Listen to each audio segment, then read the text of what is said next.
اگه قرار باشه که من صرفا یک 3D آرتیستی باشم که دارم یک سری در واقع حجم‌ها و اتفاقات و موضوعات 3D تولید می‌کنم، نه این دغدغه من نیست، اصلا برام جذاب نیست.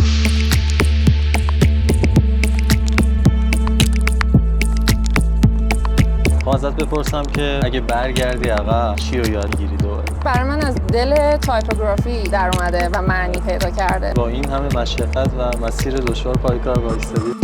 پسوند خانوم اضافه است در کنار طراح قرار میگیره، یعنی هنوز چالش‌هایی وجود داره. چی علتش که خانم‌ها کمتر از آقایون تو میدن است؟ یعنی یک آقا خیلی راحت‌تر این جسارت رو داره که اشتباه بکنه، ولی تو وقتی احساس می‌کنی این فرصت الان به من داده شده و من باید بهترین استفاده رو ازش بکنم، ما راه حل ارائه دادن بلد نیستیم، ما فقط زیبا کار کردن در اکثر جاها. خیلی الان پیشرفت کردیم همگی‌ها، ولی هنوز بیسمون هم باز همون اتفاقه. آره، با رسم الخط فارسی این مدل از اتفاقات و انگار اون قداستش رو یه ذره بذاری کنار و یکم بیشتر بری تو دلش باش کار کردن، اونجا بود که احساس کردم که کاری که دارم انجام میدم برای آدم‌ها انگار متفاوت و جذابه.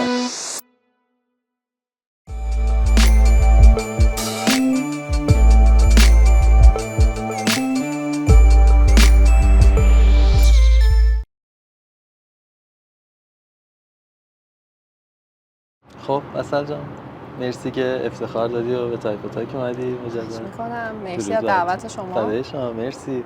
ازت میخوام که از گذشته بگی، از خودت تعریف کنی. از خودم تعریف کنم، نمیدونم چقدر چیز تعریف کردنی دارم یا نه، ولی خب اصل فرشی هستم، 36 سالمه دیگه، فکر کنم ساده ترین اطلاعاتی که همه بهش دسترسی دارن. رشته ریاضی خوندم توی دبیرستان، دیپلم ریاضی گرفتم و در آخرین در واقع ماها تصمیم گرفتم که سر فرمون رو بچرخونم بیام سمت هنر و اونم به خاطر در واقع یه جوری شناختی بود که انگار مادرم از من و کاراکترم و توانمندی هام داشت، برعکس همه که خیلی سعی میکنن بچه‌هاشون رو هول بدن به سمت رشته‌های پزشکی یا مهندسی. من مادرم موقع یادم میاد یکی از شاگرداش، اونم دیپلم ریاضی داشت، رفته بود کنکور هنر داده بود، طراحی صنعتی دانشگاه تهران قبول شده بود و یه روز با هیجان من خونه من گفتش که ببین یه همچین کاری یکی از شاگردای من کرده، ببین تو هم فکری بهش بکن، با توجه به اینکه میدونم که زمینه کارهای هنری داری، دوست داری، نقاشی میکنی، مثلا دستتو دیدم که تو کارهای هنری به نسبت مثلا بد نیست، خوبه، یه فکری بهش بکن. و منم یه تحقیقی کردم اون موقع و بیشتر برام ماجرا جذاب شد، تصمیم گرفتم که برم کنکور هنر شرکت کنم و نهایتاً هم این شد که رام به دانشگاه تهران هنرهای زیبا باز شد و لیسانس و فوق لیسانس رشته 19 کنکور شد، یعنی در واقع رتبه 19 کنکور شدم و دیگه همینجور استریت رفتم تا فوق خوندم و دیگه بعدش اومدم بیرون و هر دو رو دانشگاه تهران بودیم، هر دو کارشناسی هم ارشد. آره، هم کارشناسی هم ارشد، هر دو تا رو اونجا بودم.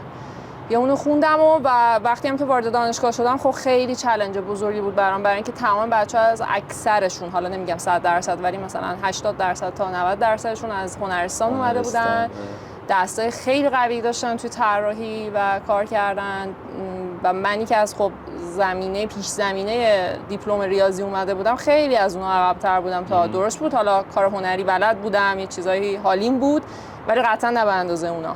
در نتیجه مجبور بودم که خیلی جون بکنم برای اینکه بتونم خودم به پای اونا برسونم و فکر می‌کنم همونجا یه جوری تو نهادینه شد که همیشه خیلی زیاد تلاش بکنم از همون موقع، از همون اول راه و خوب بود تا اینجای مسیر که الان داریم با هم دیگه صحبت می‌کنیم. یه نکته می‌کنیم. بچه‌ها دارن که زمانی که دبیرستان وارد دانشگاه هنر میشن اشتیاق بیشتری دارن انگار نسبت به بچه‌ای که قبلا هنرستان بودن وارد دانشگاه هنر میشن. فکر می‌کنم یه قسمتش طبیعیه به خاطر اینکه احتمالاً شاید محیط‌های دانشگاهی و آکادمیک ما یه جوریه که انقدر روش کار نشده و انگار احساس می‌کنم که همون سیلابس‌های درسی که توی هنرستان داشتن الان دارن به یه شکل دیگه، حالا با یه جمله بندی‌های دیگه، یک سری از زبان، یک سری اساتید جدیدتر دارن اونا رو میشنون، در نتیجه خیلی براشون حوصله سربره. منم جاشون همون اتفاقی که حتی برای خود منم وقتی از لیسانس داشتم میرفتم فوق لیسانس افتاد، چون دانشگاه تغییر نکرده بود، اساتید عوض نشده بودن و یه سری از اساتید رسما داشتن همون چیزی رو تدریس میکردن که تو لیسانس به ما درس داده بودن با یه عنوان درسی دیگه، یعنی چیزی بود که خودشون هم حتی بهش اذعان داشتن حالا اسم نمیبرم ولی آره ولی همچین فضایی بود واقعا. یعنی من استادی داشتم که بهم گفتش که میتونی این ترم چون درس‌ها عین همون چیزایی که تو لیسانس بهتون درس دادم و تو شاگرد من بودی همونجا، میتونی سر کلاس نیای ولی به جاش مثلا یه مقاله یه چیزی کار بکنی، من نمره آخر ترم تو بر اساس اون بدم. و خب خیلی میبینی وقتی خود سیستم آموزشی میپذیره که همچین چیزی وجود داره، پس یعنی هست دیگه هم اتفاق. جالب. آره کاملا موافقم باهات. خب ازت بپرسم که اگه برگردی عقب این مسیر رو ریورس بری چی رو یاد میگیری دوباره؟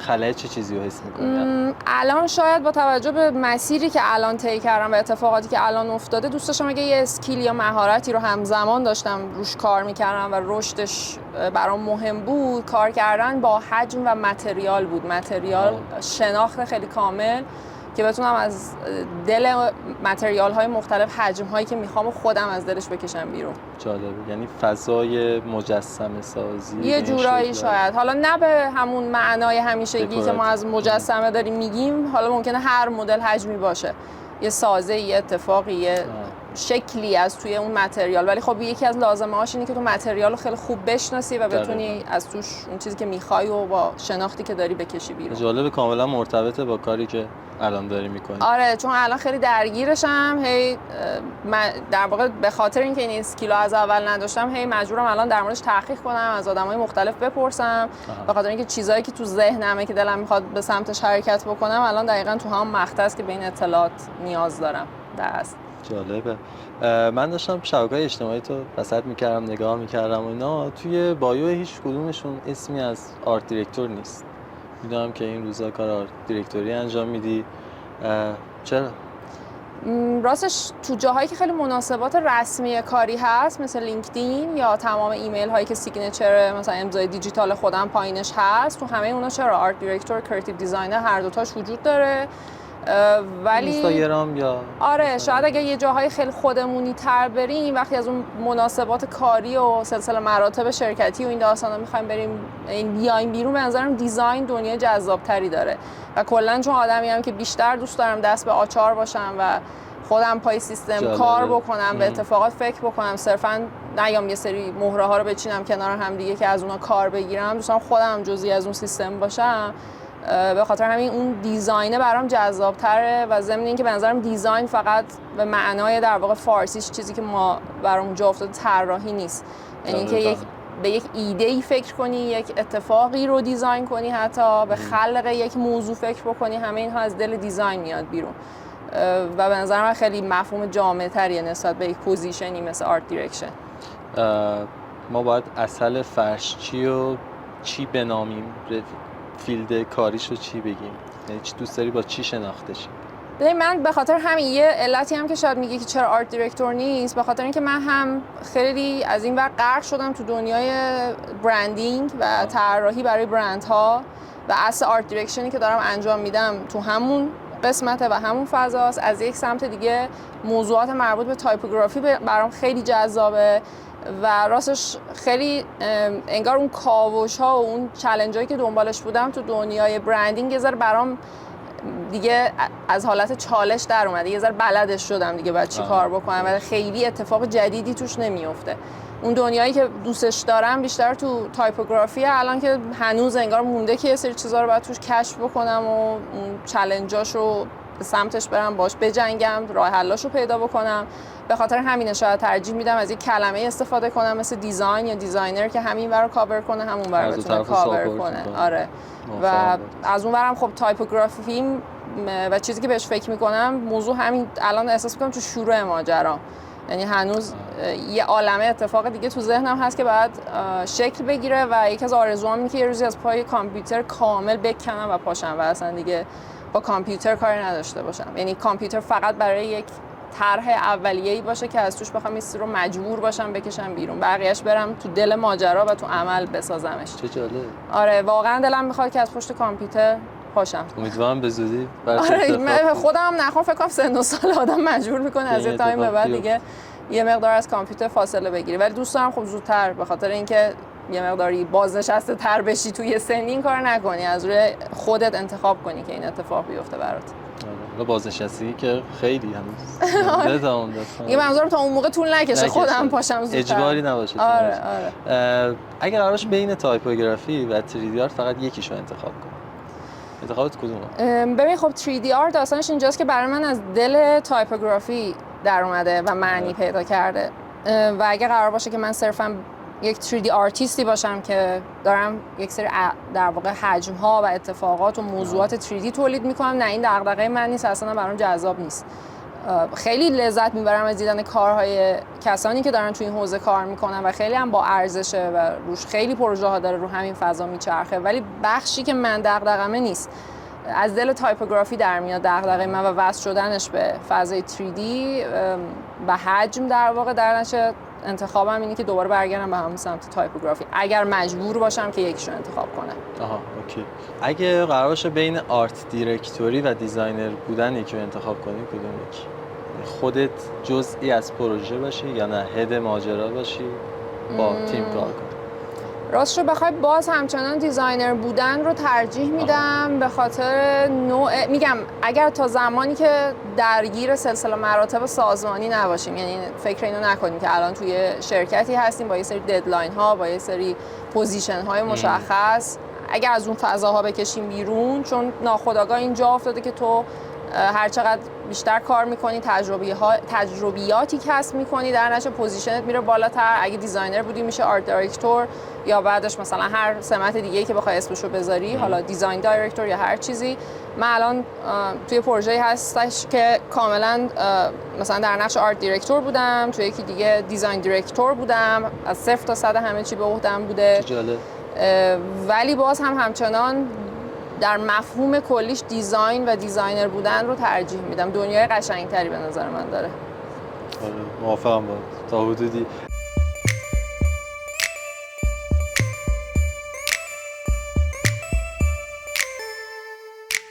میدونم که کار لوگوتایپ هم انجام میدی. اگه قرار باشه انتخاب کنی بین لوگوتایپ و هویت بصری، انتخابت کدومه؟ ببین کلا من چون توی هویت بصری یک نگاه جامع‌تری به موضوع دیزاین داری، بیشتر اونجا فضاییه که انگار توش باید مانور بدم و برام جذاب تره و احساس میکنم همیشه لوگوتایپ یک بخشی از اون داستان کلی تره که تو باید سناریوش رو توی طراحی یک هویت و هویت بخشیدن به یک برند بنویسی. در نتیجه انتخابم اول هویت بصریه. هویت بصریه.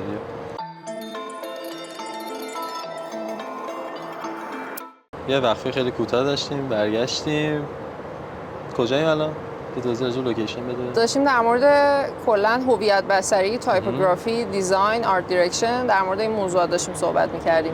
کمان که تو قلب تهرانیم و یه صدای موتور و صدای اتوبان و همه اینا رو داریم، ولی بخش از زندگیمونه دیگه، به زندگی شهری بوده. دقیقاً موافقم با. حالا بچه‌ای که دارن میشنون این پادکست یا دارن میبینن ویدیوکست ما رو، این صدا رو می‌ذارم که اوکی باشم با ماجرا. خب ازت بپرسم که کار چه آرتیست و کار چه دیزاینری رو تاثیر گذاشته تو مسیر کاریت، توی کارهایی که تا الان انجام دادی؟ خب ببین من اول بیشتر اگه بخوام برم به سمت در واقع کاری که باهاش دارم کسب درآمد میکنم بیشتر، که موضوع طراحی برای برند هاست و کار برندینگ اصولا، بخوام اول از همه کلی‌تر نام ببرم میگم مجموعه پنتاگرام دیزاین. خیلی برای من تو خیلی جاها جذاب بوده، الگو بوده و اگر بخوام از توش یک نفر رو انتخاب بکنم قطعا خانم پاولو شر رو انتخاب میکنم. موافقم. آره. یه مستند خیلی باحال میدیدم ابسترکت که پاولا شر تو اون بود.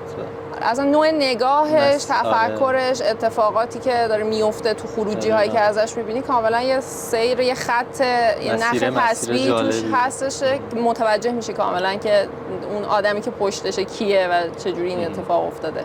کاملا موافقم باهات. یه سوال کوچولو شخصی تر میخوام بپرسم ازت که قرار بعد از اینجا ما بریم استودیو تتو و تتو بزنیم، سالن تتو. اگه قرار باشه تتو بزنی، یک حرف یا یک کلمه ای رو، اون چی میتونه باشه؟ حالا راجع به فرمش هم ازت سوال میکنم. یک حرف یا یک کلمه. خب ببین انتخاب خیلی زیاده، ولی آدم معمولا وقتی یک کسی رو که خیلی دوست داره تو زندگیش ندارتش و فضای خالیش هست، که من مادرمو چون از دست دادم و اسمش هم با هی دو چش شروع میشه، یکی از زیباترین حروف به نظر من واسه طراحی کردن، ترجیح میدم یا اول اسم یا خود اسم کامل مادرم رو استفاده کنم برای این کار. امیدوارم که یادشون همیشه زنده باشه. ممنونم. مرسی. با چه فرمی، یعنی با چه خطی؟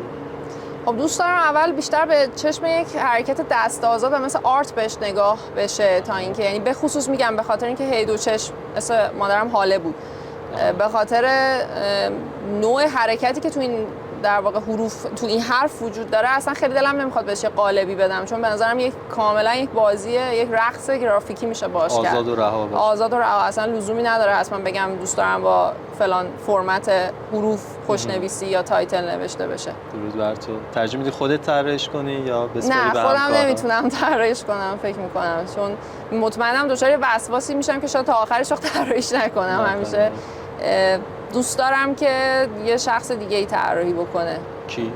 اگه بپرسیم ازت. شاید استاد احصایی. جالبه. داشتیم کارهای پیش تولید رو انجام میدادیم برای تایپ و تاک. من لیست مهمونا رو می‌نوشتم که چه کسایی میتونیم داشته باشیم به عنوان مهمان. این نکته برام خیلی جالب بود، اینکه تعداد تایپوگرافرهای خانم به شدت کم. میخوام ازت راجع به این قضیه سوال بپرسم که چیه علتش واقعا؟ مسیر سختیه یا علت مشخصی داره که خانم‌ها کمتر از آقایون تو این حیطه هستن؟ ببین راستش میخوام بگم که نمیتونم به این قطعیت بگم که نیستن تو این تعداد و به اندازه آقایون. شاید به اندازه آقایون دیده نمیشن یا خودشون رو در واقع پرزنت نکردن به دنیای بیرون. یه قسمتش هم میتونه این باشه. به عنوان یه خانوم دارم میگم، زمین‌های بازی که باید توشون بجنگی و مبارزه بکنی خیلی تعدادش زیاده، یعنی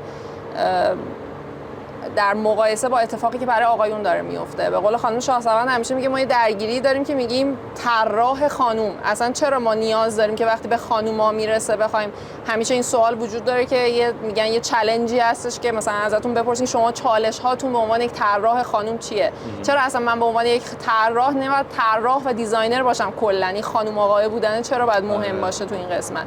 ولی تا وقتی که این در واقع پسوند خانوم اضافه است در کنار طراح قرار میگیره، یعنی هنوز چالش‌هایی وجود داره. وقتی تو پنل‌های داوری، اتفاقات و ایونت‌ها و فستیوال‌ها و اینا می‌بینید ردیفی از آقایون حضور دارن و دارن پرزنت میشن، مطمئن باش که یه جایی اونجا بعد جایی برای خانم‌ها میبوده و خیلی اتفاقات افتاده در کنار هم دیگه که باعث شده یک زن اونجا در کنار اون مردها فضای حضور نداشته باشه.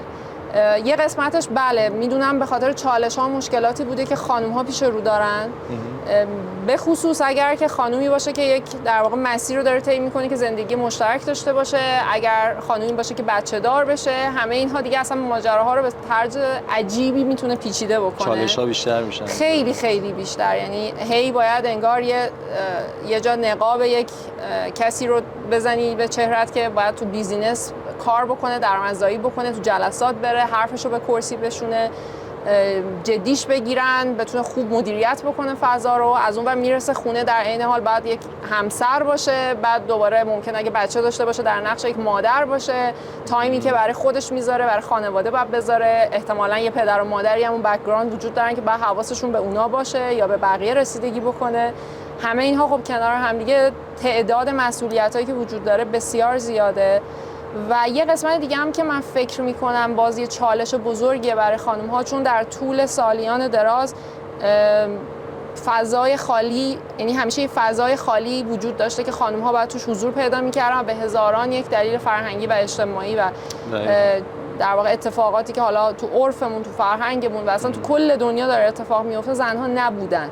و انگار حالا که نوبت این دور گردون نوبتش به ماها و نسل‌های جدید رسیده که دیگه دارن همپای مردا زنان هم فعالیت میکنن و توی اجتماع حضور دارن، احساس میکنی تمام فضاهای خالی که وجود داشته و زنها نتونستن تو اون زمان حضور پیدا بکنن، تو باید بارش رو به دوش بکشی و مثل قهرمان حالا باید ظاهر بشی.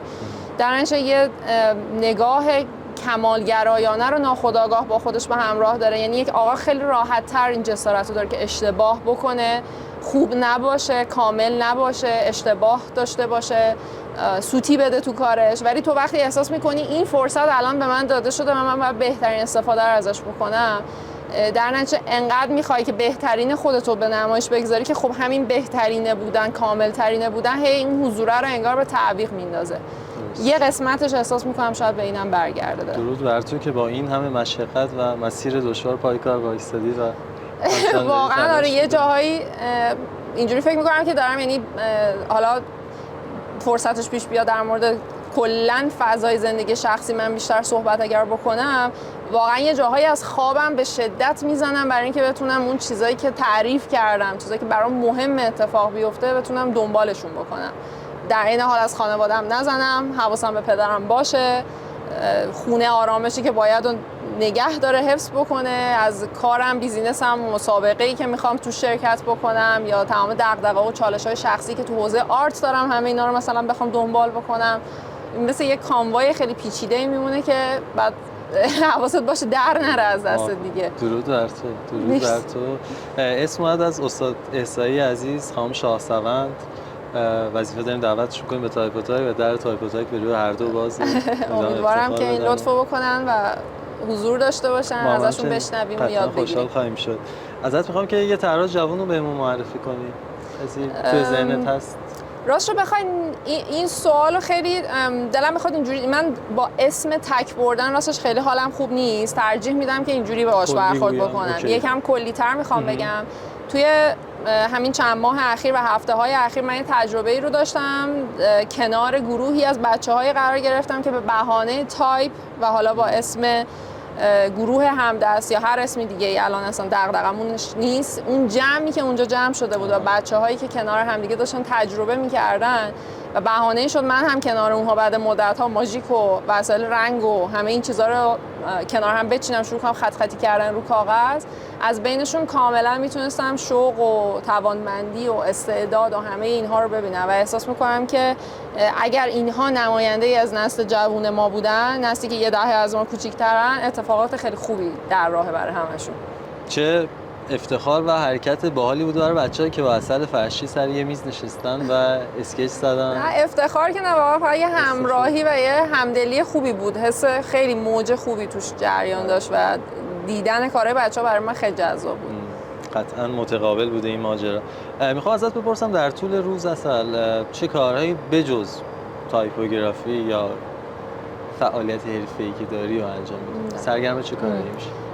خب من کلا خیلی یکی از دغدغه نمیتونم بگم، یکی از کارهای جانبی که انجام میدم ورزشه. ورزش خیلی خیلی برام مهم بود، چون که اصلا شاید یکی از کارهایی که یکی از مشاغلی که اگر هنرمند و دیزاینر رو یا هر اسمی براش بذاریم نمیشدم، الان شاید اگه توی کشور دیگه متولد شده بودم تنیس حرفه‌ای بازی می‌کردم، چون زیر 18 سال جزو تیم ملی هم بودم.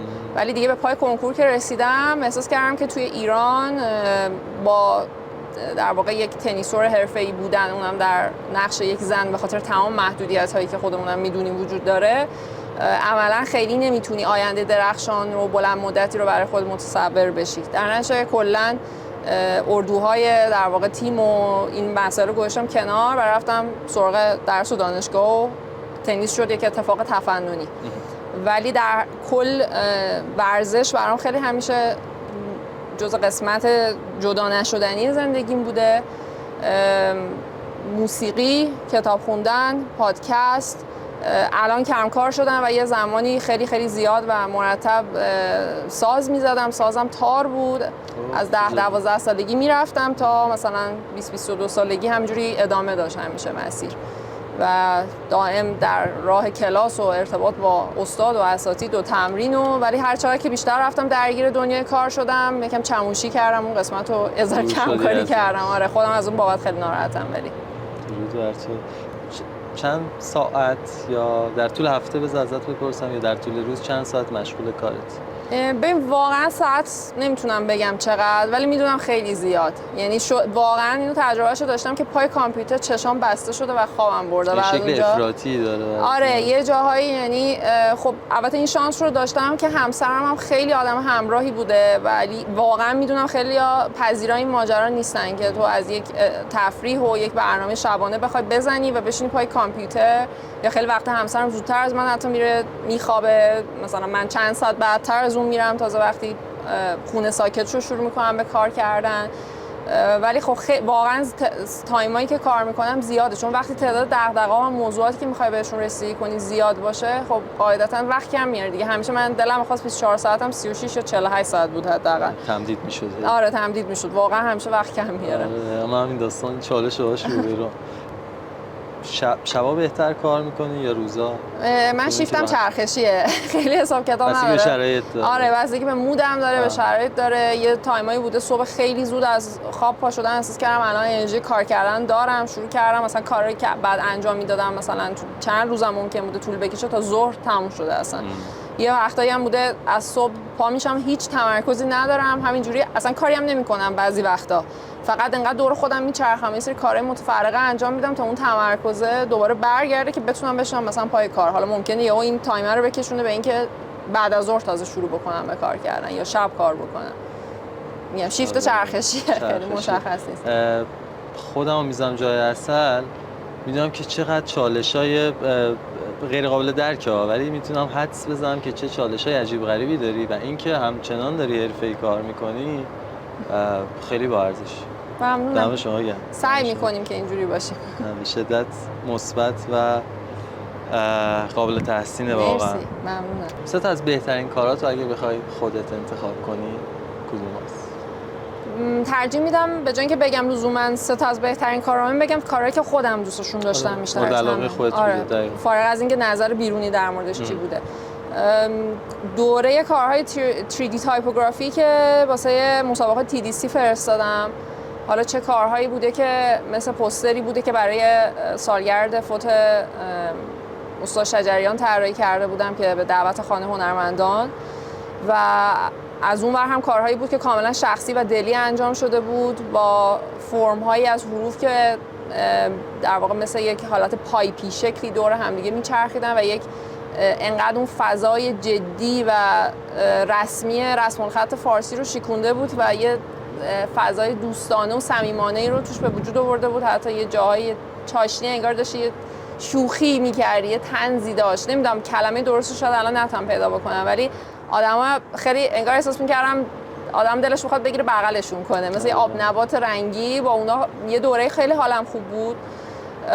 و از این ور هم توی کارهایی که توی حوزه برندینگ و تو بخش حالا کار این سمتم بخوام بگم، مجموعه کارهایی که واسه برند ژو انجام دادم جزو چیزایی بود که خیلی برام خوشایند بود، به خصوص وقتی فیدبک اینو میگرفتم که دوستان میگفتن ما دوست داریم که وقتی سفارش میدیم حتما وقتی میاد با بسته‌بندیایی که طراحی کردی بیاد. یعنی اگر وقتی مثلا پاکتی تموم میشد یا شاپینگ بگی تموم میشد، قشنگ همشون شاکی بودن که چرا ما اینو به خاطر کل اتفاقش با هم خریدیم، به خاطر اون تایپوگرافی که روی تک تک کارتا طراحی میشد، اتفاقاتی که به صورت کاستومایز شده شکل میگیره. برای آدما خیلی جذاب بود و خب فیدبکش رو میگرفتم، برای منم خیلی جذاب بود. دیزاین جزئی از محصول شده یه جوری. آره یه جوری، یعنی یه داستان اتفاق تایپوگرافی و فضاها و کانسپت و موضوع و همه چی یه جوری با هم چفت و بست پیدا کرد که انگار اصلا دیگه نمیشه جداشون کرد.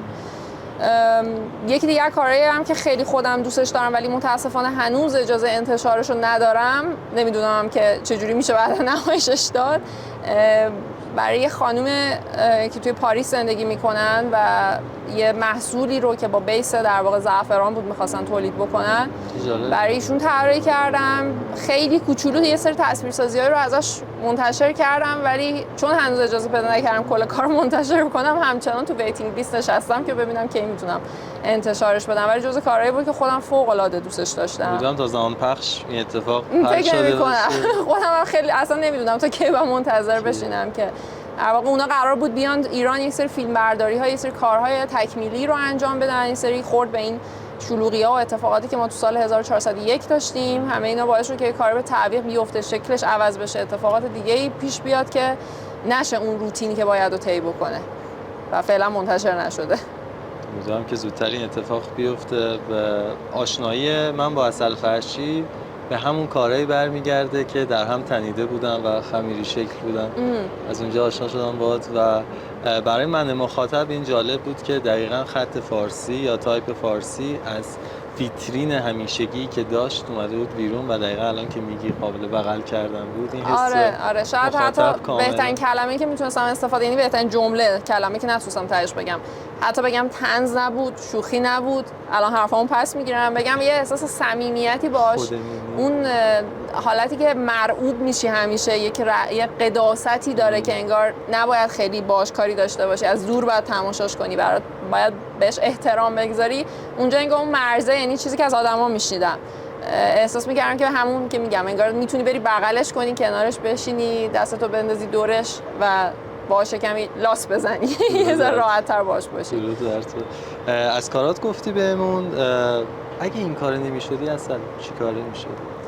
این کار نمی‌شدم، یکیشو که گفتم احتمالاً میرفتم تو تنیس حرفه‌ای، ولی اگر این تو ایران نبودم، چون تو ایران راه به جایی نمیبره به اون صورت، اگه یه کشور دیگه متولد شده بودم، ولی اگر بخوام تو نزدیکتر به حوزه کاری خودم بگم، فکر می‌کنم معمار می‌شدم.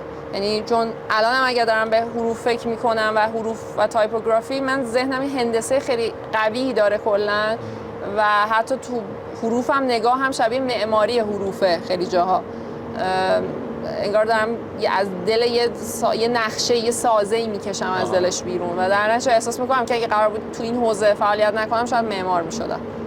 این استراکچره در تو به وجود آره خیلی پایبند باشی بهش.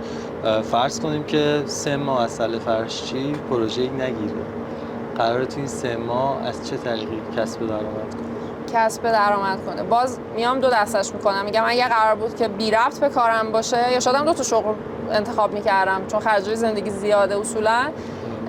تایم شب میرفتم باریستا میشدم، تایم روزو میرفتم توی کارگاهی که همین گفتم با متریال و حجم و مجسمه و این داستانا بتونم، یعنی بردست در واقع استادکار وام میستادم که کار با متریال رو یاد بگیرم و در حین کارآموزی شاید کسب درآمدی هم بکنم، ولی میدونم اونجا پول زیادی بهم نمیدادن، باریستا رو بعد نگه می‌داشتم. آره تجربهشون کردی تا حالا؟ یعنی برای کار حجمو داری میگی؟ هم حجم هم باریستایی؟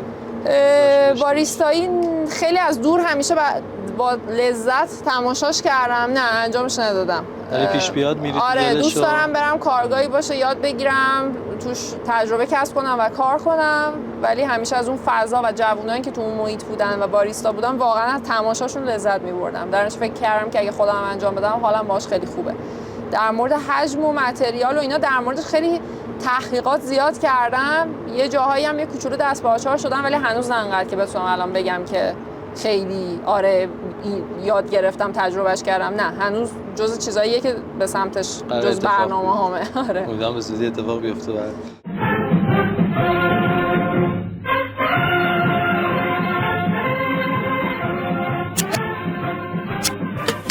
شنوندگان عزیز توجه فرمایید، شنوندگان عزیز توجه فرمایید، قلم برتر، قلم برتر آزاد شد.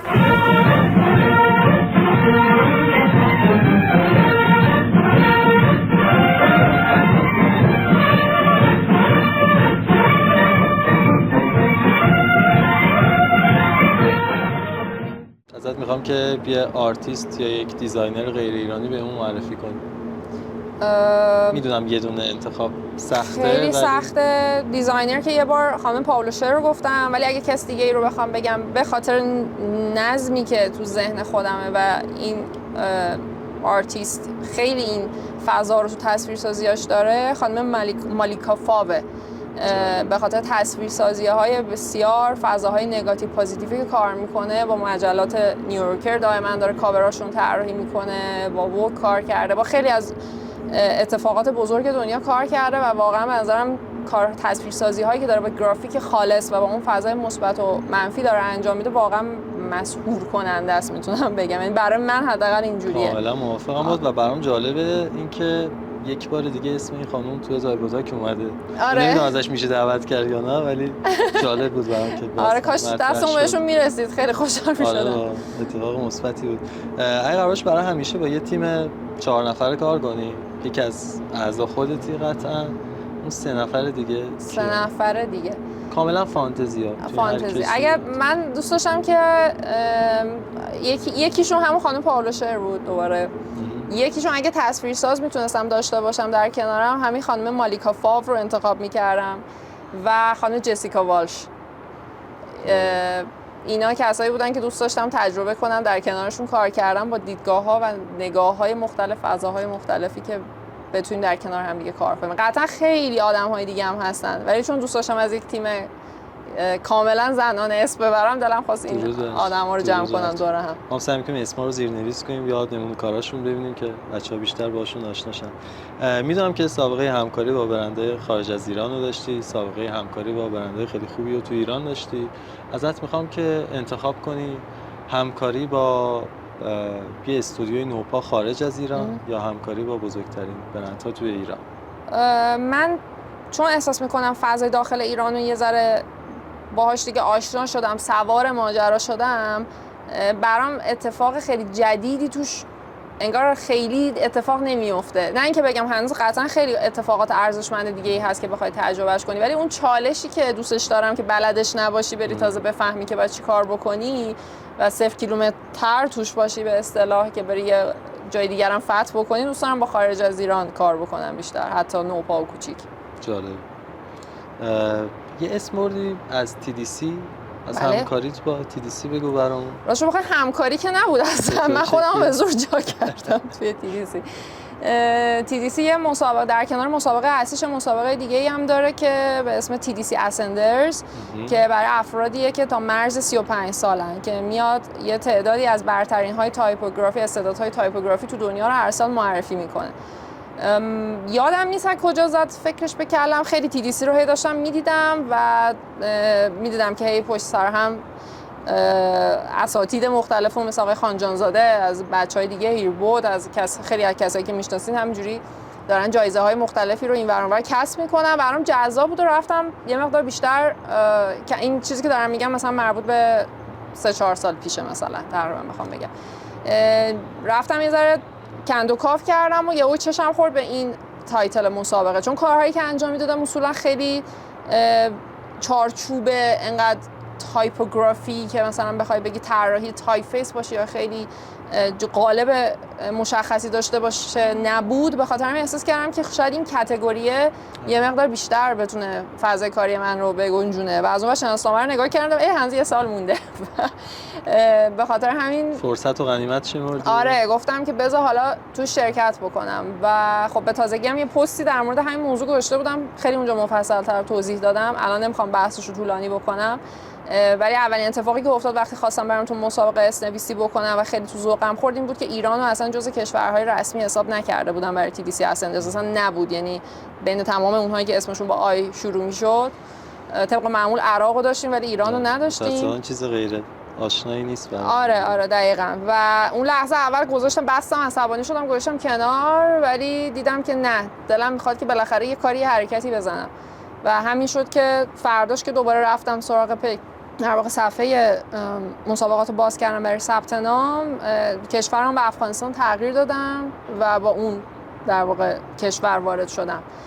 گرچه بعداً اصلا دیگه اون کشوری که از کجا اومده بودی و چه جوری بودی اصلا محو شد، اصلا یه موضوع نبود. ولی خب خیلی برام سنگین بود که برنده مسابقات باشی و تو نیویورک هم مثلا یه تیکه از فیلم و ویدیویی که از خودمون مثلا در مورد کارهای خودمون توضیح داده بودیم پخش بشه، صحبتامون پخش بشه، ولی اصلا اون کشور اجازه ورود عملا نداشته باشه به اون مسابقات. حالا بماند داستانای پرداخت و شرکت تو مسابقات و کردیت کارت و همه اینا رو بذاریم کنار که هممون میدونیم. هم تجربه شیرینی بود هم تجربه تلخی بود در کنار هم دیگه. آره چه اتفاق عجیبی رو تجربه کردم. آره امیدوارم به زودی حل شه، هیچ آرزویی دیگه غیر این نمیدونم حل بشه یا نه، ولی من امیدوارم آره به زودی اتفاق بیفتد. ماجرای مسابقه ورد برند دیزاین سوسایتی چی بود؟ از اون بگو برام. من کلا یکی از چیزایی که کلا هر اتفاقی که توش چالشی داره که بری راه حلش و فرمولش رو پیدا کنی، نمیتونم بگم فرمول، در واقع بفهمی کشفش کنی، برام جذابه.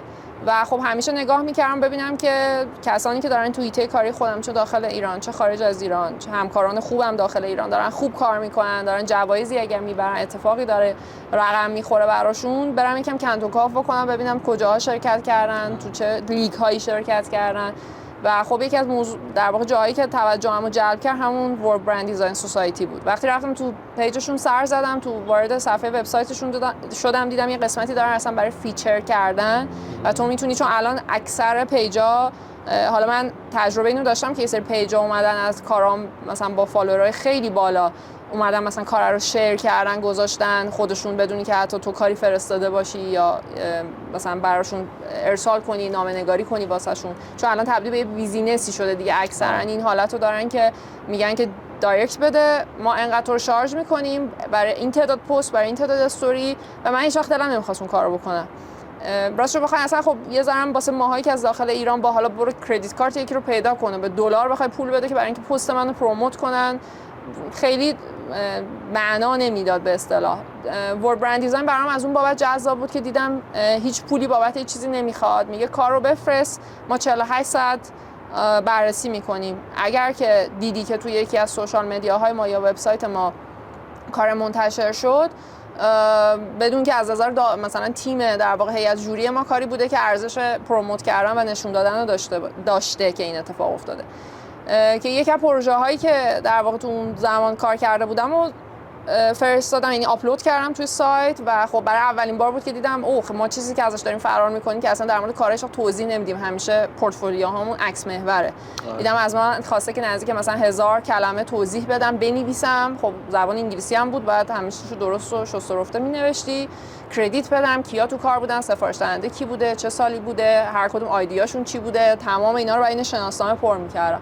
نکرده بودم، خب خیلی برام چالش برانگیز بود، ولی به هر ضرب و زوری بود بالاخره انجامش دادم و دقیقاً تو همون فاصله 48 ساعت دیدم رفت تو صفحه اول وبسایت و بعدش هم دیدم توی سوشال مدیاشون هم منتشر کردن. همین بهم یه دل و جرأت بیشتری داد که گفتم خب بذار حالا تو مسابقات شرکت کنم ببینم چه اتفاقی میفته. 2 سری تو مسابقات شرکت کردم، تو هر دوتاشون در واقع اون تقدیرنامه رو گرفتم یا همون کامندد اوارد که در واقع انگار شبیه رتبه 4 مثلا اینجوری بخوایم در نظر بگیریم، چون یه گلد دارن، یه برنز دارن، یه سیلور دارن، اینجوری دیگه مثل روتین همه، و بعدش هم بقیه‌اش کامندد اوارده.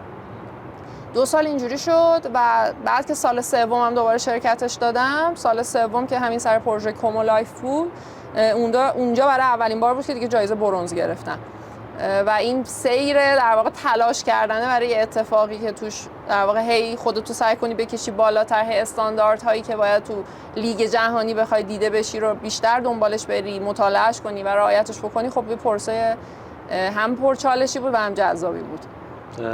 از کومو لایف گفتی، اون 2 تا کاری که رتبه گرفت، یکی برای جو اکسسوریز بود، یکی هم برای پروژه در واقع من برای مجموعه به اسم بوک هال کار کرده بودم. یکی از زیر شاخه‌های یکی از برنداش یه برندی بود به اسم نارنجی که یه سری تولیدات اکسسوری ها و اتفاقاتی بود که مربوط به فضای آرت شاپی و یکم آرتیستی تر بود که اونو کاملا همش رو نگاه بکنی بیس تایپوگرافی دارن بیشتر. کومو لایف یه مقدار تصویرسازی و تایپوگرافی با هم قاطی بود، ولی جو و نارنجی جفتشون هم بیسش بیشتر تایپوگرافی بود. درود بر تو، حس افتخار داره و تبریک زیاد واقعا همچین اتفاقی. امیدوارم که ادامه دار باشه، خیلی بیشتر و بیشتر و بیشتر. متشکرم. اگه قرار باشه بچه‌ها راهنمایی کنی که چطور میتونن تو مسابقات بین‌المللی شرکت کنن یا این دریچه چطوری به روشون باز شه؟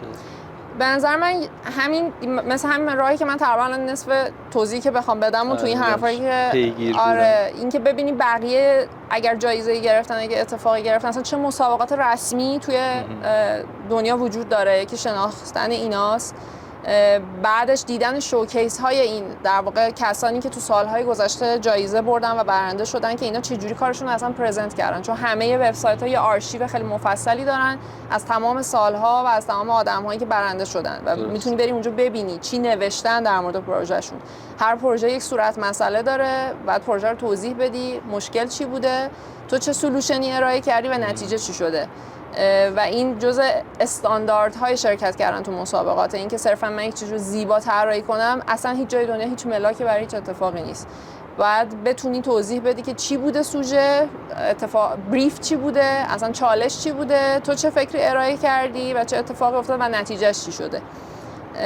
در نتیجه این نوع از اصلا این میگم استاندارد کار دنیاست، چه تو در حد کار تو بخوای به رئیس شرکت ارائه بدی یا کار تو بخوای توی مسابقه شرکت بدی. اینو ما باید یاد بگیریم که تو کارامون ما نوشتن بلد نیستیم، ما راه حل ارائه دادن بلد نیستیم، ما فقط زیبا کار کردن و در اکثر جاها خیلی الان پیشرفت کردیم، همگی‌ها رشد کردیم، ولی هنوز بیسمون هم باز همون اتفاقه. آره. و دنبال کردن پیج ها، هشتگ ها، وبسایت ها، همه این اتفاقات مهم دنیا. اصلا برامون از اولین مواجهت با فضای خارج از ایران بگو. چی تو ذهنت گذشت یا ما کجای ماجراییم؟ فکر میکنم منظورت فضای کاری خارج از ایرانه. آره. بیشتر دیگه فضای حرفه‌ای. من اولین مواجهه‌ای که خیلی مرعوبش شدم حضورم توی دانشکده در واقع هنر اوکد کانادا بود. برای فوق دوم اپلای کردم، رفتم یه فوق دیگر رو بخونم که حالا اونم داستان‌های خودشو داره که یه جایی نصف کارو ولش کردم و برگشتم با همه بدبختی که رفته بودم رسیده بودم، ولی ولش کردم و اومدم. اونجا برای اولین بار خب انقدر دنیامون با دنیای خارج قطعه که به شدت فکر میکنی که بقیه یک هیولاهایی هستن که از تو خیلی خیلی بیشتر چیز بلدن و تو در هیچ چیزی برای ارائه در قبال اونا نداری. هر چقدر بیشتر میمونی خیس میخوری و جا میفتی تو اون محیط میفهمی که نه اصلا از این خبرها نیست. یعنی اونا از کره دیگه ای نیومدن، اتفاق دیگه ای نیست که افتاده باشه و در به صورت میانگینش رو نگاه بکنی ما هم همون توانایی ها رو داریم، همون استعدادها رو داریم، ولی متاسفانه چون به اون چرخه جهانی وصل نیستیم همیشه احساس میکنیم که یک اتفاق خیلی بزرگتر و عجیبتری داره اونور دنیا میفته که ما خبر نداریم.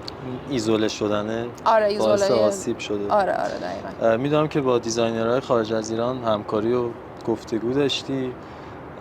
نظر اونا چی بود راجع به کارهایی که ما داریم انجام میدیم؟ چطور میدیدن؟ من فکر میکنم اونا دید خیلی خوبی دارن، دید مثبتی دارن. خیلی از در واقع به خصوص کسایی که اصلا حالا هم در مورد دیزاینرها دارم صحبت میکنم، هم در مورد کسایی که کاستومرایی هستن که اونجا کلاینت هایی هستن که ممکنه پیش بیاد برای هر کسی، اون نگاه متفاوتی که شاید به خاطر زندگی و فرهنگ ما، به خاطر گنجینه هنر و اتفاقاتی که تو عقبمون داریم، خب خیلی تو کارمون، توی موتیف هامون، توی فرم هامون، توی خیلی از اتفاقاتی که داریم استفاده میکنیم ازش حضور داره و این برای اونا خیلی جذابه. چیزی که خودشون انقدر تو فضای خودشون این حد از غنی بودن رو ندارن و ماها ناخودآگاه این تو بک‌گراندمون هست و تو کارامون تاثیر میذاره. نمیگم 100%مون داریم بهترین استفاده رو از اون فضا میکنیم، ولی خب واقعا کسایی رو داریم که دارن به بهترین شکل پرزنتش میکنن و خب میتونه براشون خیلی جذاب باشه این اتفاق. آره حس میکنم اتفاقی براشون جذاب نیست که شبیهشون باشه. آره وقتی ادای خودشون رو میخوای در بیاری، اگه حوزه دارم صرفا بیشتر جنسن که تو سفارش دهنده ای از جنسن که بخوای چالش و صورت مسئله حل بکنی رو اونو نمیگم، در مورد اون صحبت نمیکنم. اگه چیزی رو قرار وارد بازار یا مارکت بکنی، چیزی که جنسش بیسش از به آرت بیشتر برمیگرده، دقیقاً همون چیزی رو براشون خیلی جذابه که شبیه خودشون نیست. یه کارت داریم اینجا، فیزیکال نیست، کاملا حسیه و فانتزی برای برگردوندن یا زنده کردن یه آدم به دیزاین و فضای تایپ. کیو برمیگردونه؟ خب خیلی کسا هستن که بشه ازشون اسپورت، ولی الان دلم میخواد یک نفر ایرانی نام ببرم و کسی که به همین فضای تایپ و دیزاین خیلی خدمت کردن، آقای مسعود سپهر. درود بر تو، یادشون زنده باشه همیشه آقای سپهر عزیز. یادشون گرامی. خب اصل از فیلم و موسیقی و پادکست گفتی، ازت میخوام که یه سری شبه سفارش داریم و قرار به اینا جواب بدیم. یه فیلم داریم که قرار شما آرت دیرکتورش باشی و پروژهش رو قبول کنی. کدوم فیلم میتونه باشه؟ کدوم فیلم؟ این اگر بخوام از نظر صرفا گرافیک و کار در موردش صحبت بکنم که حالم با اتفاقات تو اون فیلم از نظر تصویر خیلی خوب باشه، میتونم یکی از فیلمایی که اسم ببرم فیلم گرند بوداپسته، به خاطر اون رنگ و لعاب و اتفاقاتی که هر فریمش و هر سکانسش مثل یه تابلوی نقاشی برام خب خیلی جذابه. دقیقاً. ولی اگر بخوام همینجوری شخصی بگم که با چه فیلمی حال میکنم و چی دوست دارم و تمام این موضوعاتی که تو این فضا بخواد حرکت بکنه، خب کارهای آقای تیم برتون خیلی دوست دارم. فیلم هایی که بازی با زمان رو داشتن خیلی دوست دارم، مثل اینترستلار. از اون ور فیلم فاونتین مثلا باز دوباره یه جور دیگه بازی با این اتفاق و موضوع زمانه. ژانر دیگه ای از فیلم ها فیلم The Hunt رو خیلی دوست داشتم، Another Round رو خیلی دوست داشتم. فیلم میگم زیادی، یکی دوتا نیست آدم بخواد اسم ببره. آدمی هم نیستم که یه تک فیلم مثلا تو ذهنم بگم ملکه ذهنم شده اونو، ولی اینا الان حضور ذهن داشتم اینا اومد تو ذهنم. درود بر تو و هوشمندی کردی که اسم کارگردان رو گفتی که شامل مجموعه کاراش هم میشه. سفارش طراحی جلد کتاب داریم، دوست داری چه کتابی یا جلدش رو طراحی کنی؟ چه کتابی؟ Great Women of Art یه همچین اسمی اگر اشتباه نکنم داشت که مال انتشارات فیدان، خودم خریدم چند سال پیش. دوست دارم یه کتابی باشه که از 100 زن برتر مثلا دیزاین یا گرافیک یا آرت یه چیزی با این تایتل این مدلی باشه و دوست دارم یه همچین اتفاقی رو طراحی بکنم. جالبه. موزیک و آلبوم موزیک چی میتونه باشه؟ موزیک من یه ذره صفر و صدی هم توش، یعنی از یک سمت مثلا کارهای کیهان کلهو رو خیلی دوست دارم، باهاش ساعت‌ها ممکنه یه روزایی مودم اون باشه با اون کار بکنم. از این ور طیف یا ممکنه بیام برسم به مثلا کارهایی که مثلا آرکایو گوش کنم یا مثلا کوینو گوش کنم، یکم مثلا بینابین‌تر مثلا بیام سمت کولد پلی. همه اینا از یه ترکیبی از همه این بسته به مود اتفاقات. لحظته. ولی اگه باشه یکی رو انتخاب کنی که کاور دیزاینش رو انجام بدی، دوستم برای کولد پلی کار کنم. اونم باز به خاطر تمام انرژی و هیجان و اتفاقاتیه که توی اتمسفر کاراشون داره پیش میره. ترک یا آلبوم؟ اگه بگم ترک میگم آپ ان آپ. اوکی، خودت سوالو پرسیدی جواب دادی دیگه، صحبتی نیست توش. پادکست چطور؟ یه پادکست بهمون معرفی کن و حالا کار سفارش طراحی کاورش هم اگه قابل زحمت کنی ممنون میشم. نه اگه پادکست بخوام معرفی کنم، خب تو حوزه دیزاین داره، یعنی تبلیغات دیزاین، خب تازگی‌ها که داره اتفاقات زیادی میفته، خیلی هم هیجان انگیزه. هنوز فرصت اینو نداشتم که با همش انقدر تایم بگذرونم که بتونم بگم یکیشو الان معرفی کنم بگم بهترینه یا خیلی خوبه. یه ذره باید بیشتر باهاشون برم جلو. قطعا خیلی کارهای مفید و در واقع ارزنده‌ای دارن انجام میدن، ولی از اینها که قدیمی ترن و چون در واقع تو حوزه دیزاین تازه شروع شده، اینا لزوما ربطی به دیزاین ندارن. ولی من مثلا میتونم با رادیو مرز خیلی حالم خوب بود، با رادیو گیو، رادیو نیست، اینا چیزایی بود که خیلی دوستشون داشتم. موافقم کاملا باهات.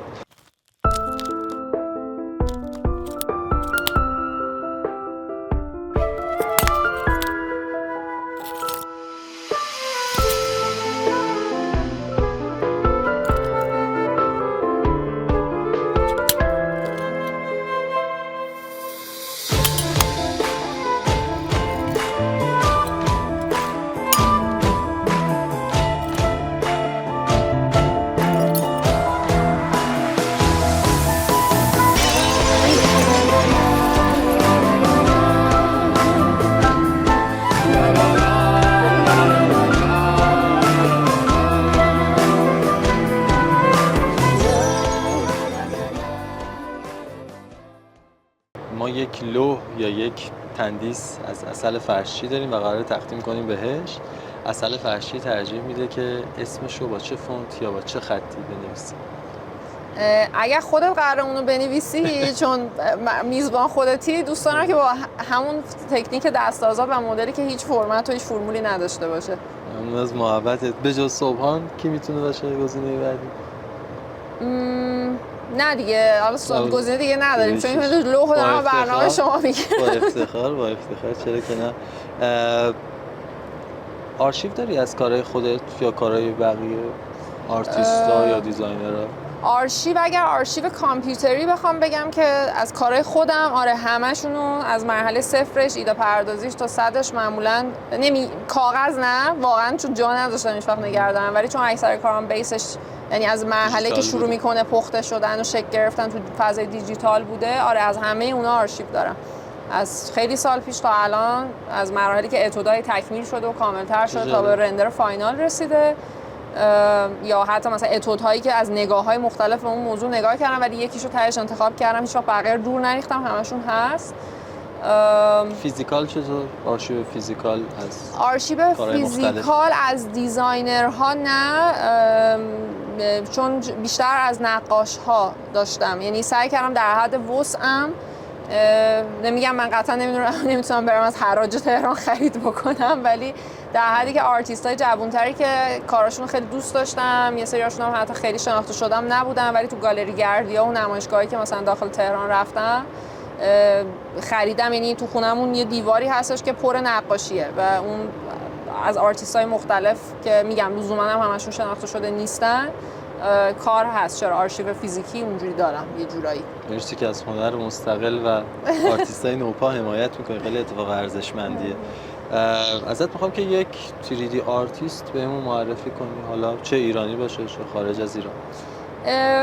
ببین 3D آرتیست میتونم بگم خب کسانی که دارن تو حوزه 3D کار میکنن که خیلی خیلی زیادن و کار بسیار اصلا رو به وجد میاره، یعنی هر دفعه کاراش میبینه بگی بابا دمت گرم. چطوری؟ راستش بخوام میخوام این سوال دو جور، یعنی دو جواب بهش بدم. یکی میگم که اسم شخص نمیبرم، میگم یکی از کمپانیایی که خیلی کاراشو مثلا دوست دارم من ورسز ماشینه، مثلا یکی از جایی که خیلی کارهای خارق العاده و خوبی انجام میدن و 3D آرت کاربردی که دارن توی ارتباطات و کامیونیکیشن ها ازش استفاده میکنن.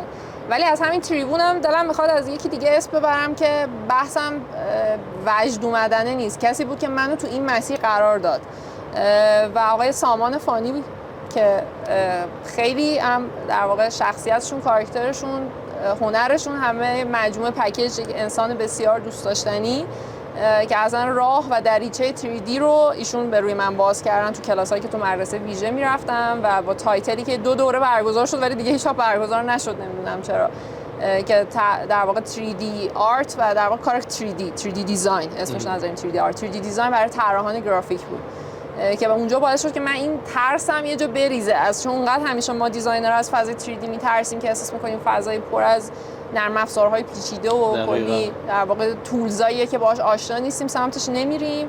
ولی وقتی این دوتا تایتل طراح گرافیک و 3D دیزاین کنار هم دیگه اومد توی تبلیغ مدرسه ویژه، من احساس کردم که نه، خیلی هم میشه نترسید، برام ببینم چیه و از همونجا انگار این مسیر 3D تایپوگرافی واسه من باز شد. درود بر تو. اسم عزیزان زیادی اومد، ما همه رو دعوت می‌کنیم به تایپوتاک، تک تک خیلی سخت میشه و در تایپوتاک به روی همه بازه. میخوام ازت که اولین پروژه‌ای که خارج از ایران گرفتی و برامون داستانش تعریف کنی، خلاصه که چی بود، چطوری شد، چه حسی داشتی؟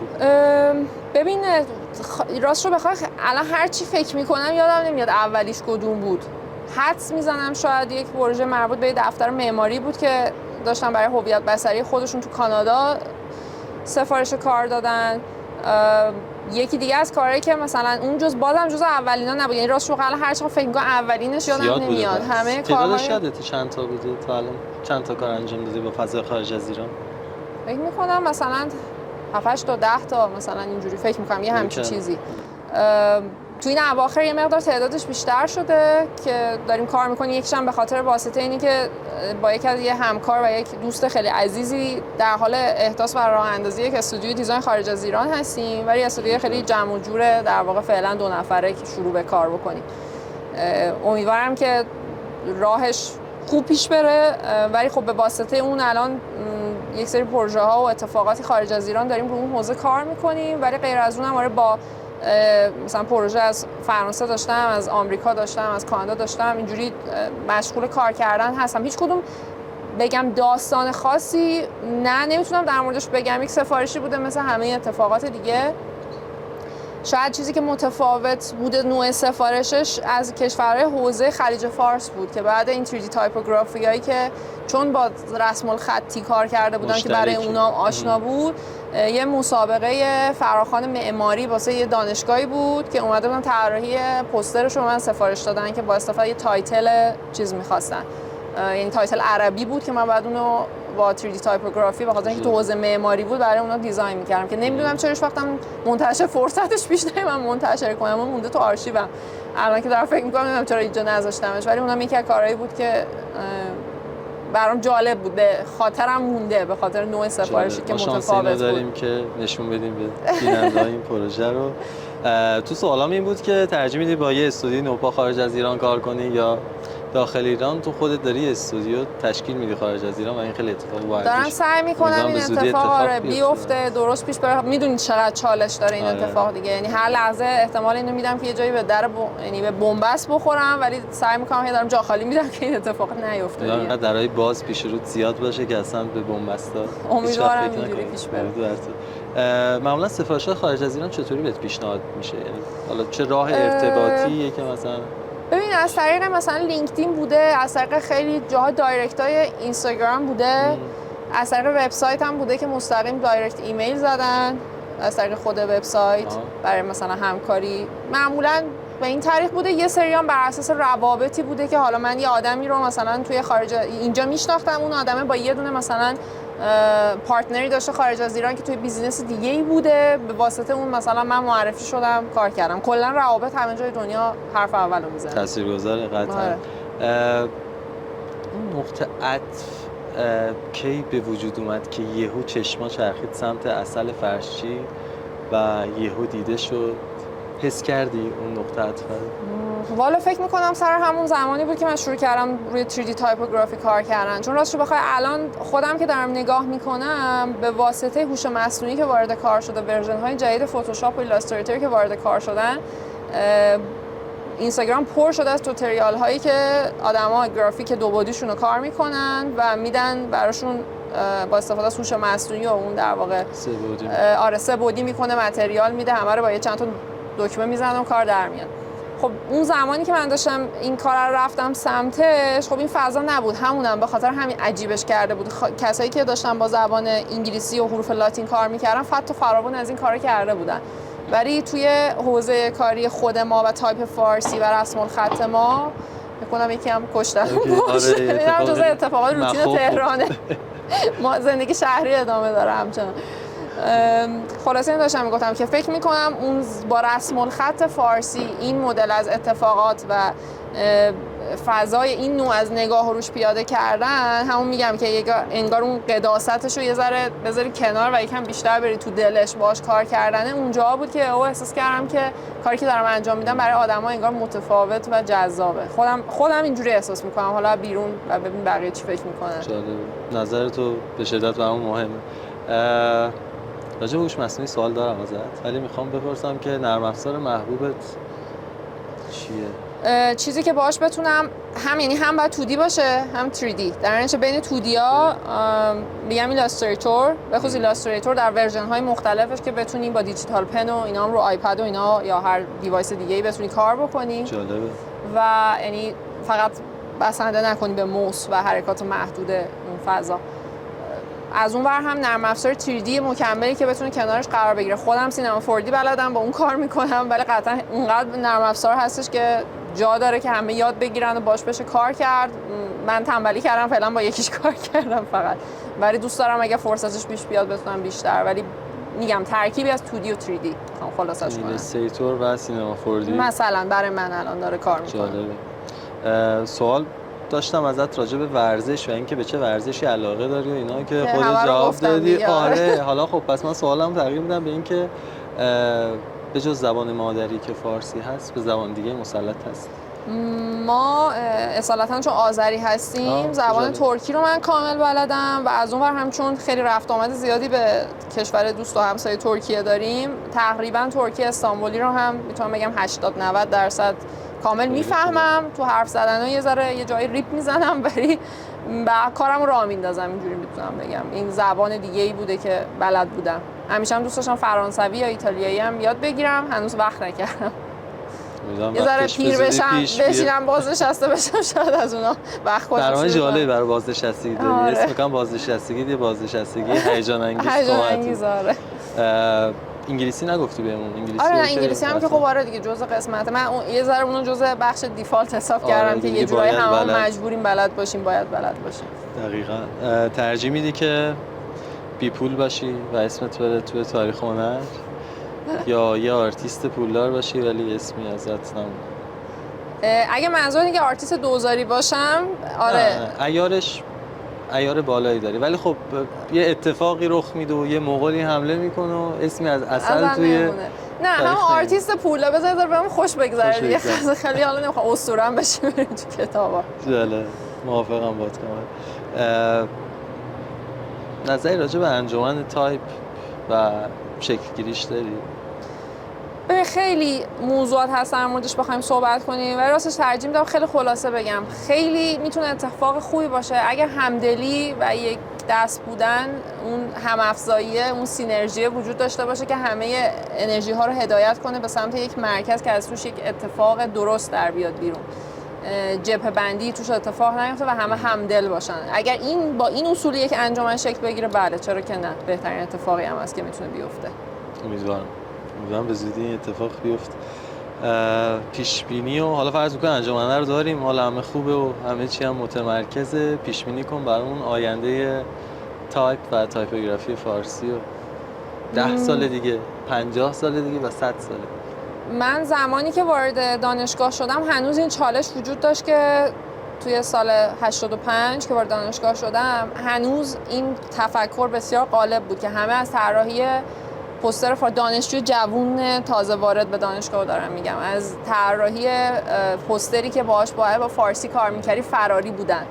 یعنی اصلا نمیدونستن باهاش باید چی کار بکنن. فونت ها همش کلا یه دونه یکام بود و یه دونه مثلا نازنین بود و میترا بود و چند تا خیلی فونت محدودی کلا به تعداد انگشتای مثلا 2 تا دست با هم نمیرسید. چیز یعنی به چیزایی که بتونی ازش استفاده کنی که به یه دست هم نمیرسید کلا. ولی الان که دارم با اون دوران مقایسه میکنم به نظر من زمین تا آسمون فرق کرده. از جمعی که گروه بچه‌هایی که کنارشون بودم، از تجربه‌ام گفتم بهت، تا تعداد بسیار زیادی از تایپ فیس هایی که کار شدن و همه اینا نشانه های خیلی روشنی از یک آینده خیلی درخشان تر نسبت به چیزی که تا ما در گذشته داشتیم به نظرم. درود بر تو. از هوش مصنوعی گفتی برامون که یکم داره ریسکی میشه ماجرا، میترسی ازش یا نه، یا چطور میبینی آینده؟ نه، رفتم تو دلش که ببینم چیه. من کلا چیزی که اینجوری قرار باشه که تو رو بترسونه رو وانمیستم تماشاش کنم. رفتم یادش گرفتم، باهاش کار کردم، پروژه‌ام باهاش تحویل دادم، هنوزم دارم باهاش کار میکنم. ولی این که بخواد ایده رو از داخل اون بکشی بیرون رو هنوز اصلا قبول ندارم. یعنی صرفا برام ابزاریه برای اینکه تو بتونی ایده‌ای که داری تو ذهنت رو سریع‌تر اجرا کنی، تمیزتر بتونی پرزنتش بکنی، ولی اصلا جای اون ذهنیت رو و اون ایده خلاقی که از مغز من و شما قرار بیاد بیرون رو نمیگیره برای من. همچنان به عنوان آدمی نمیگم که از بیرون دارم تماشاش میکنم، آدمی دارم میگم که استفادهش کردم. آره. با چه نوع هوش مصنوعی راحت بودی یا کار میکنی الان؟ با میدجرنی خب خیلی کار کردم. میگم اصلا یه جایی پروژه کامل باهاش، اصلا خروجیش هم از میدجرنی حتی گرفتم و از اون ور. ولی الان بیشتر در حد پرزنت کردن استفاده میکنم دیگه. خیلی حواشی زیادی داره هوش مصنوعی. نمیدونم این یکی واسه متن مینویسه، اون یکی برات پرزنتیشن میبنده، اون یکی نمیدونم چیکار میکنه. ولی این که بگم با تصویر خیلی کار کرده باشم همون میدجرنیه. انتخابات. آخرین پروژه‌ای که ازت تایید نگرفت و اجرایی موند رو دستت و ماجراش برامون تعریف کنی که ببین پروژه تایید شد تهش، ولی بیزینس خودش به یه مشکلی، البته بگم تاییدم با 1000 تا اما اگر تایید دادن، یعنی با دل خوش تایید ندادن. یه پروژه خارج از ایران بود و تو کشور آمریکا. حالا سوژه‌اش هم خیلی متفاوته به نسبت چیزی که ما روتین عادت داریم. یه اپلیکیشنی بود که کارش در واقع وصل کردن توزیع کننده ها، تولید کننده ها و مصرف کننده های وید بود. اپلیکیشنی بود که واسه وید داشت در واقع کار میکرد که به صورت پزشکی و خیلی حساب شده آدما بتونن نسخه بگیرن، بتونن برای مصارف درمانی تو تمام ایالت‌های از آمریکا که دونه دونه داشتن مجوز در واقع آزادسازی وید رو میگرفتن کار کنن و بتونن این اپلیکیشن رو گسترش بدن. خب تیم سفارش دهنده چند نفر بودن، چند ایالت مختلف آمریکا، از اروپا، از ایران، همه چند نفر با هم ترکیبی بودن و همشون هم آقایون با اخلاق‌های مختلف. یکیش خیلی وایت بود کاملا، یکی خیلی مثلا شبیه رپرهای انگلیسی آمریکایی بود، اصلا خیلی با هم دیگه حال و هواشون فرق می‌کرد. از این مجموعه تایید گرفتن خیلی کار سختی بود، باعث شد که کار نهایتاً اون چیزی نشه که، یعنی با اینکه اسودای اولیه‌ام من هنوزم نگه داشتم، دلم می‌خواد واسه یه پروژه استفادهش کنم انقدر که دوستشون دارم، ولی اون فضای محافظه‌کارانه‌ای که اونا داشتن، یعنی من احساس می‌کردم چون دارم برای پروژه کار می‌کنم که موضوعش ویده، بس خیلی جا داره که من خیلی کار عجیب غریب روش بکنم. ولی برخلاف اون کسایی که سرمایه گذارش بودن انقدر ذهنشون محافظه کار و در واقع نگران این بیزینس بود که یه وقت چیزی خارج از چارچوب کار نکنن که به مشکل بخورن، کار رو خیلی پیچیده کرد تهش. و خود بیزینس هم تهش نمیدونم یه جایی به یه گیر و گوری خورده که هنوز واسطه یه دیزاین تایید شده از ما گرفتن، ولی اینکه تهش استفاده کردن نکردن چی شد نمیدونم. مشخص نیست. آره. چه چالش عجیب غریبی داشتی. معمولا ما با یه سفارش دهنده وارد فایت و داستان میشیم تا چند تا سفارش آره خیلی از لوکیشن‌های مختلف. همشون هم آقایون از جای مختلفی بودن و یه قسمت چالش کارهای ما خانوما اینه که حس اینو بهشون نده که مثلا یه جایی میگفتن کار تیستش زنانه است، در حالی که اصلا زنانه نبود. یعنی ناخودآگاه چون یک دیزاینر خانم براش طراحی کرده بود، انگار این فیلتره رفته بود جلو چشاشون که این یه ذره مثلا لطیف شده فضا، انگار به خاطر مثلا جنس تصویرسازیایی که تو کارشد استفاده شده بود. من درک نکردم چرا اصلا. ولی شد دیگه پیش اومد. متقابلم بوده، یعنی من هم سفارشایی داشتم که گفتم فضا مردونه است. خشنه مثلا. آره. حالا راجع به سفارش‌های کودکان شاید بشه بالانس کرد ماجرا رو، ولی سفارشایی که یه کوچولو بحث جنسیت توش مطرح میشه نمیدونم واقعا چطوری باید این چالش‌ها رو شاید باید یه تیمی بست که شامل هر دو. آره موافقم. نیروهای یعنی کلا انرژی خانم‌ها و آقایون تو سر کار وقتی من الان خودم هم تیمایی که باشون کار میکنم ترکیبی از خانم‌ها و آقایونه. هیچ وقت دوست ندارم.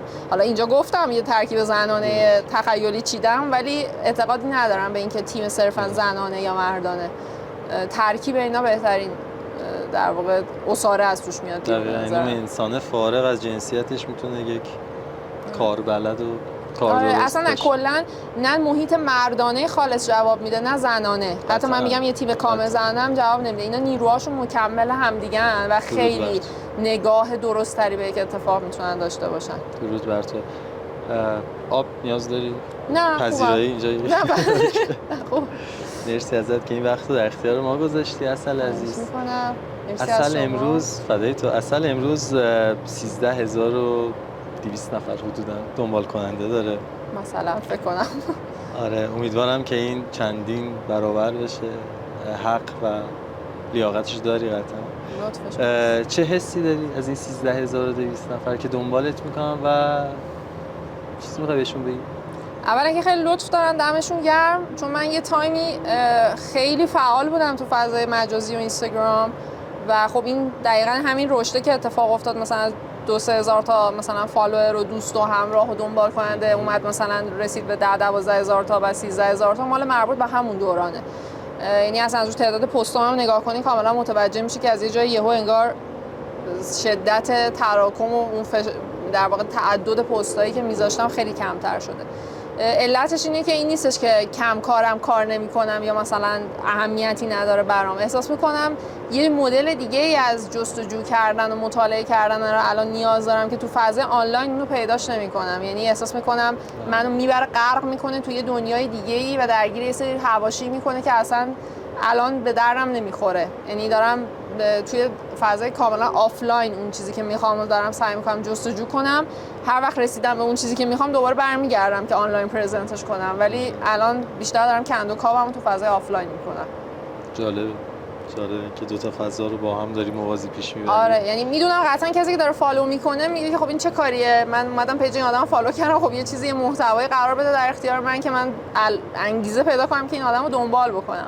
ولی چون دیدم تریبونش رو بهم دادی گفتم دوست داشتم توضیح بدم که علت این مسیره که اینجوری داره طی میشه چیه. مسیر درخشانی هست. امیدوارم. نمیدونم.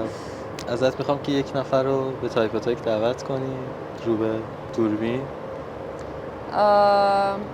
خانم ایرانشاهی. فرشته ایرانشاهی. بله. چون دوست دارم اینجا تمام صحبت هام تعدد در واقع اسم خانم ها خیلی زیاد اومد. منم گفتم از تریبونی که دارم حد اکثر استفاده رو بکنم، از دقیقه 90 هم دارم استفاده میکنم، از خانم فرشته ایرانشاهی دعوت کنم. توی هر جلسه بعدی یا بعدترش هر کدوم به تشخیص شما جای روی این صندلی یا هر صندلی تو هر جای دیگه ای جای من نشسته باشن. افتخاره. حتما و از این استفاده‌ای که کردی ما استقبال می‌کنیم به شدت. مرسی ازت عسل عزیز. از تجربت گفتی با بچه‌هایی که نسبتاً جونیور بودن دور یک میز تایپوگرافی کردی. فارغ از هر عنوانی یه بهانه بوده برای اینکه همه دور یه میز جمع شن و کار انجام بدن. امیدوارم این بهانه‌ها زیاد شه با اسمای مختلف با هر شکلی و این حائل شیشه‌ای بین یک جونیور و یک سنیور برداشته شه دور یک میز به یک بهانه دست به قلم شه. هممون از همدیگه مطالبی و اتفاقاتی هست که میتونیم یاد بگیریم و واقعا دیوار شیشه‌ای رو شکوند. دقیقاً. مرسی از تو، مرسی از وقتی که گذاشتی به تایپ و تاک اومدی. مرسی از شما، مرسی از دعوتتون. فدایتون. امیدوارم همچنان درخشان‌تر و پرفروختر ببینید. ممنون از همه لطفی که به من درود بر تو. مرسی. فدایتون. مرسی از